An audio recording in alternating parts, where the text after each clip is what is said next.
أعوذ بالله من الشيطان الرجيم.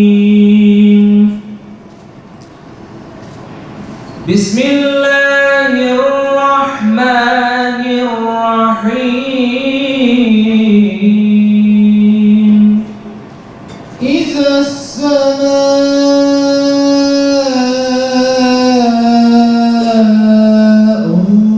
انفطرت وإذا الكواكب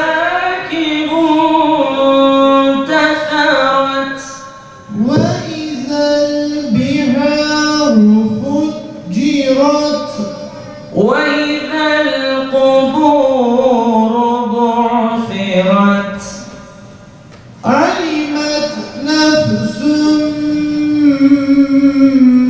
ما قدمت وأخرت يا أيها الإنسان ما غرك بربك الكريم. Anadolu Gençlik Derneğimizin ilk günden beri geleneksel olarak kutladığı Mekke'nin fethi bu yılda 81 şubemizde 600 farklı noktada icra edilmektedir. Bu programlardaki amacımız gençlerimize fetih şuurunu verebilmektir. Diğer taraftan biz eğlence adı altında bütün dünya halklarına çirkinliklerin ve kötülüklerin dayatılmasına karşı tavır almanın gerekliliğine ve doğruluğuna inanmaktayız. Siz değerli misafirlerimizin bu gece burada bizimle bulunuyor oluşu bir kimliğin en güzel şekilde ortaya konulmasıdır. Hepinize katılımınızdan dolayı ve bu güzel duyarlılığınızdan dolayı çok teşekkür ediyoruz.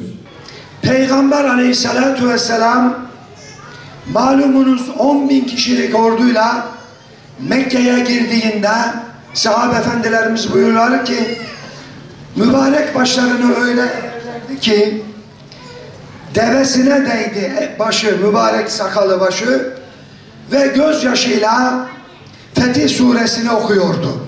Son derece mütevazi girdi. Kabe'ye girmesi gerekiyor. Anahtar Osman bin Talha'da o an için.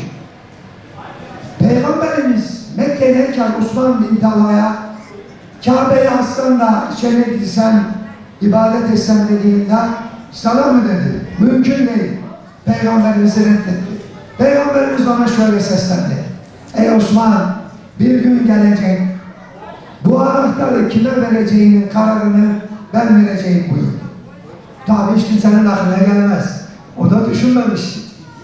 Ama Peygamber aleyhissalatü vesselam anahtar kimde, yine Osman'da mı diye haber etti. Osman bin Talha henüz Müslüman değil. Geldi, Kabe'nin kapısını açtı, Peygamberimiz içeri girdi.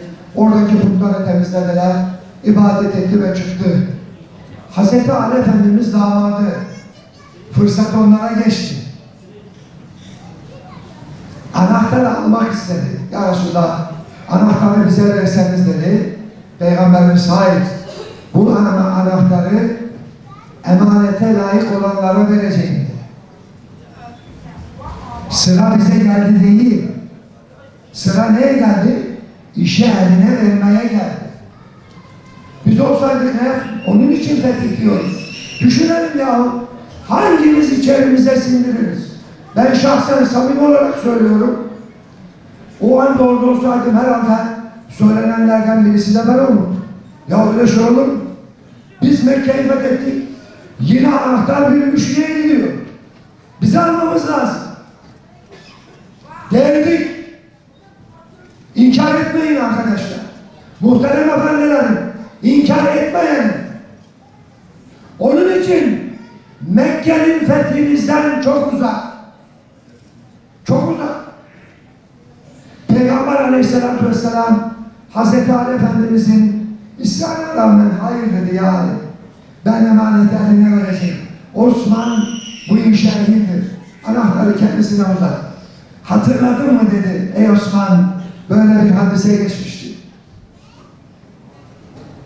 Osman bin Talha şaşırdı. Ya Resulallah dedi, ey Allah'ın peygamberi, bunu şimdi bile bile bana mı veriyorsun? Evet dedi. Osman bin Talha Müslüman oldu. Peygamber o Müslüman olsun diye yapmadı. Peygamber şöyle olur diye yapmıyordu. İşini yapıyordu Hazreti Peygamber. Müslüman olur mu? Olmaz. Bizim şimdi yaptığımız, kırdığımız, döktüğümüz şeyleri şöyle gözlerimizin önünden bir geçiriverelim. Bir başka sahne, kadınlar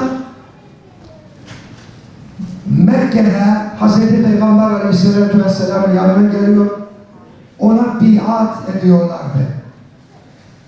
Hazreti Peygamber onlardan, kadınlardan hırsızlık yapmayacaklarına, çocuklarını öldürmeyeceklerine ve zina yapmayacaklarına dair söz alıyor.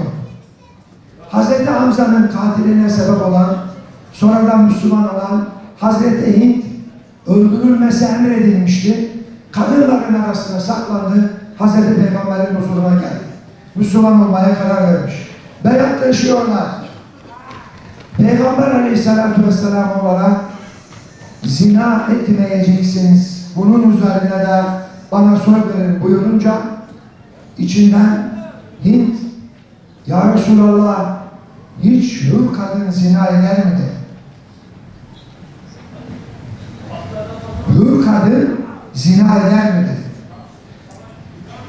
Hazreti Peygamber onun sesinden tanıdı. Sen Hint misin dedi. Evet ya Resulallah. Kadınların arasına saklanarak geldim. Benim ölümümü emretmiştiniz. Böyle olmasaydı korkuyordum. Ben artık Müslümanım dedi. Bakınız Hazreti Peygamber Aleyhisselatü Vesselam ne Hamza'yı şehit edilen vahşiler, ne Hint'ten ve diğerlerinden intikam duygusunu yaşamadı.